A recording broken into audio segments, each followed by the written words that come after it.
Shalom Bapak Ibu Saudara-saudari yang terkasih di dalam Tuhan. Kita akan kembali melanjutkan renungan firman Tuhan dalam topik menghadapi hambatan yang menghancurkan pelayanan. Bagian firman Tuhan yang akan membantu kita memahami lebih jauh tentang cara menghadapi hambatan yang menghancurkan pelayanan kita terambil dari Kolose pasal yang ketiga ayat yang ke-23, terjemahan baru kedua yang berbunyi demikian. Apapun juga yang kamu perbuat, perbuatlah dengan segenap hatimu seperti untuk Tuhan dan bukan untuk manusia. Bapak Ibu Saudara-saudari yang terkasih di dalam Tuhan, sepanjang minggu ini kita akan merenungkan beberapa hambatan yang dapat menghancurkan pelayanan dan bagaimana firman Tuhan menjadi penguatan bagi kita dalam menghadapi atau mengatasi masing-masing hambatan tersebut. Hari ini kita akan merenungkan hambatan yang paling sering kita jumpai dalam pelayanan, yaitu kurangnya motivasi. Mungkin Bapak Ibu Saudara-saudari pernah melihat seseorang, atau mungkin orang itu adalah diri kita sendiri. Ada masa-masa di mana kita begitu giat melayani Tuhan, tetapi ada masa-masa di mana kita menjadi tidak bergairah dan kita bertanya, untuk apa kita berjerih lelah dan berkorban untuk melakukan semua ini? Kita tidak dapat memungkiri hal ini, karena ini adalah sesuatu yang nyata kita hadapi dalam perjalanan kita mengikut Tuhan. Namun pernahkah Bapak Ibu Saudara-saudari bertanya, kira-kira apa yang menjadi penyebabnya?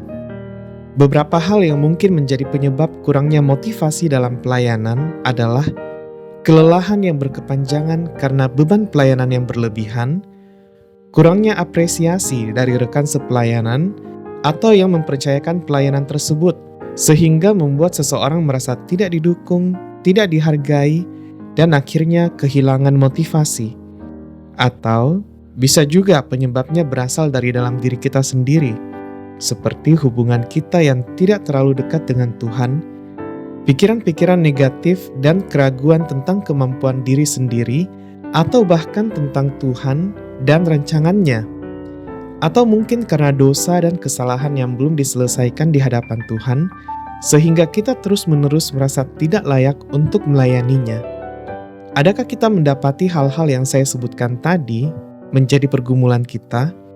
Firman Tuhan kembali mengingatkan kita dalam hal ini, diambil dari Kolose pasal yang ketiga ayat 23. Dalam bagian ini Paulus mengawalinya dengan kalimat, apapun juga yang kamu perbuat. Ini menunjukkan bahwa ada satu prinsip yang berlaku untuk semua aspek kehidupan. Baik dalam studi kita sebagai seorang pelajar atau mahasiswa, baik di dalam pekerjaan kita sebagai profesional, maupun juga di dalam tugas rumah tangga maupun juga pelayanan kita. Kita harus melakukan semua itu dengan tulus, sungguh-sungguh, dan dengan segenap kekuatan yang dimiliki. Bukan dengan setengah hati, terpaksa, apalagi dengan asal-asalan. Dan kita melakukan semua itu seperti untuk Tuhan dan bukan untuk manusia. Sehingga motivasi atau alasan utama di balik setiap tindakan yang kita lakukan adalah untuk menyenangkan hati Tuhan dan memuliakan namanya. Bukan untuk mendapatkan pujian atau pengakuan dari manusia. Kita tahu tentang hal ini. Namun, bagaimana jika seandainya kita kehilangan motivasi kita sendiri di dalam melayani Tuhan? Bukankah itu juga menjadi satu masalah? Jikalau hal itu terjadi, bagian firman Tuhan kembali mengingatkan kita bahwa pelayanan kita utamanya adalah untuk Tuhan dan bukan untuk manusia. Dengan pemahaman ini, kita dapat memiliki sudut pandang yang benar dalam pelayanan. Sudut pandang yang benar akan menghasilkan motivasi yang benar pula. Sehingga apapun yang kita lakukan, termasuk tugas pelayanan yang dipercayakan kepada kita akan lakukan dengan sungguh-sungguh dan dengan sepenuh hati. Karena kita sadar bahwa yang kita kerjakan bukan sekedar menjalankan tugas, tetapi bentuk pengabdian kita kepada Tuhan. Dan sejatinya, apapun yang dikatakan oleh manusia tidak akan mempengaruhi dedikasi kita kepada Tuhan. Tuhan harus menjadi motivasi yang utama bagi kita di dalam pelayanan, bukan keinginan kita untuk mendapatkan pujian dan penghargaan dari orang lain. apalagi untuk menyenangkan orang lain. Ini adalah hal yang harus terus kita tanamkan dalam diri kita, karena ini bukanlah hal yang mudah. Sebab kita selalu menginginkan atau mendambakan pujian dan penghargaan dari orang lain. Ada hal yang jauh lebih penting, yaitu pujian dan penghargaan dari Allah yang akan menyambut kita di dalam kekekalan nanti dan berkata, "Hambaku yang baik dan setia." Kiranya ini dapat terus memotivasi kita untuk melayani Tuhan, fokus kepada Tuhan, dan kiranya pelayanan kita dapat menjadi berkat. Pertanyaan untuk kita renungkan bersama.